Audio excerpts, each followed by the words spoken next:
marami pa ganyan.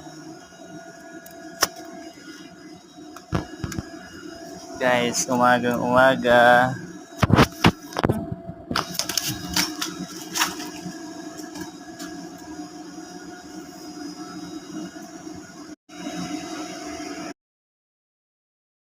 Huli siya ng isda, yan o.